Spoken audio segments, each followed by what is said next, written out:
Hey guys, this is Mark. In this video, I will demonstrate how to use UI Builder to create logic that saves an object in a database.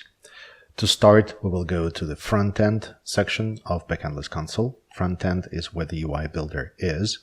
And whenever you have a new application, you will be presented with a page that is called landing.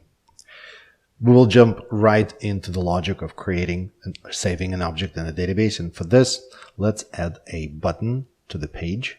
And in here, right on the right section of the screen, you'll see this toolbar, and under form, you'll see the component called button. Drag it out into the page. So now we have a button. If you want, you can change the label of this button by modifying it right here for the label property, but we will not even do this. And the behavior that I want to program is whenever this button is clicked, an object is saved. And for now, we will just use kind of hard-coded values of this object. And as you go through your learning exercises of Backendless, you'll be able to see how to make it dynamic. But for now, let's do the static one. To get to the logic section that is behind this button, just like for any other component in Backendless UI Builder, whenever you select component or container, you'll get this little pop-up with a bunch of different buttons. This button that looks like the jigsaw puzzle piece is going to be where the logic is. Alternatively, whenever a component is selected, right here, it displays the name of the component and the same jigsaw puzzle piece. If, by the way, if you have a logic associated with a component, right here, this one will turn green, as you will see once we add that logic. So click the icon, and then this switches to the logic section. And in here, you will see just different events and various data binding properties. For now, we're going to be interested in an event that is called onClick event. Click this green button. This switches to the Codeless UI editor, and this is going to be the logic that is triggered whenever that button is clicked. What we want to do here is on the left-hand side, scroll down to the Backendless section. This is where all Backendless APIs are. And under Data API, click on that. You will see a block that is called Save Object in Backendless. Drag it out and just connect it with the onClick event. What this will do is it will save the object, but we need to provide the data for the table name and the actual object. So the table where it's going to go is going to be called person. Type in person, click enter. And then the actual object that will be saved in there, we'll need to create this object. So on the left-hand side, under system, locate the object section, the category, click, and in here, you will see the very first one that says create object. That's the one that we want. Drag it out and connect it to the object connector.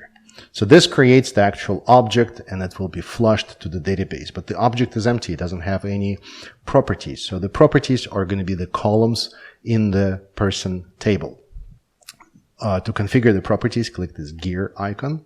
You'll see this, and we'll configure the actual properties. The first one is going to be called name, and then drag out the second, and let's call this age. You can click the gear icon, so now the properties are here. And let's add the actual values that will be for the name or age. The name is going to be a string, and for this you can just go into text and drag out this block, put it right here to the name. Alternatively, you can find that component just by going in here and typing the word text, and this is going to be this component. If you click it, you'll get the same thing. By the way, to delete it, just select the component, click delete button on your keyboard, and it's going to be gone. So the name that we want to use is going to be Joe, and then the age is going to be a number. So we could use the string, but in the database, we wanted to save it as a number. And for this, if you go to the math section, you'll see this block that represents numbers. Connect here, type in the age, and this is the logic that creates this object in memory, and then this object is passed into this block that flushes this object to the database. If you go back to user interface, and then click this icon to preview the page that you created, click that. So here's this page.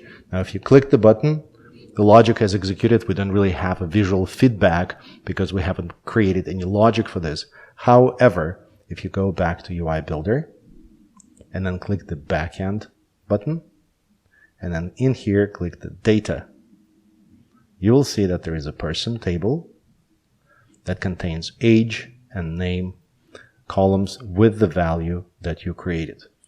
And by the way, if you take that preview page and you just start clicking this button, oops.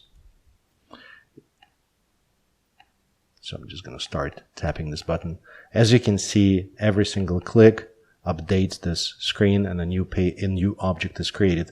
The reason you see them showing up without any page refreshes is because this table, just like the rest of Backendless database, is real-time. In fact, right here you see the real-time checkbox, meaning that as objects are entered and saved in this table, then they will be automatically displayed in the Backendless console in our data browser.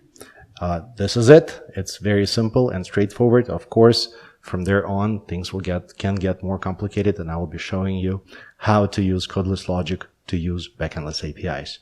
Thank you for watching this video. I hope you found it useful, and as always, happy codeless coding.